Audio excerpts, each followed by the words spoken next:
নমস্কার প্রিয় দর্শক বন্ধু, আজকে পশ্চিমবঙ্গ ছাত্র সংগঠনের তরফ থেকে যে নবান্ন অভিযান হয়েছিল, সেই নবান্ন অভিযানের ফলে পুলিশের তরফ থেকে জলকামান, কাঁদুনি গ্যাস, লাঠিচার্জ ও ধরপকড়ের বিরুদ্ধে বা প্রতিবাদে বিজেপি পার্টি কালকে 12 ঘন্টা বন্ধ ডেকেছে। এই বন্ধকে অসফল করার জন্য বা রাজ্যকে সচল রাখার জন্য এইমাত্র পশ্চিমবঙ্গ রাজ্য সরকার একটি নোটিফিকেশান জারি করেছে। সেই নোটিফিকেশানে বলা আছে যে স্কুল, কলেজ, অফিস, আদালত সব খোলা রাখতে হবে এবং কালকের দিনে আপনার কোনো ছুটি নেওয়া চলবে না।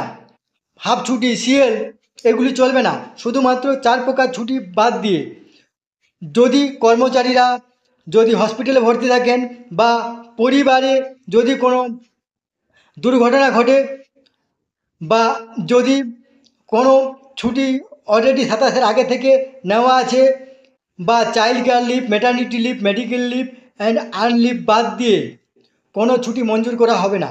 এই নোটিফিকেশনটি এইমাত্র জারি করা হয়েছে। এই তথ্যটি আপনার সাথে শেয়ার করলাম।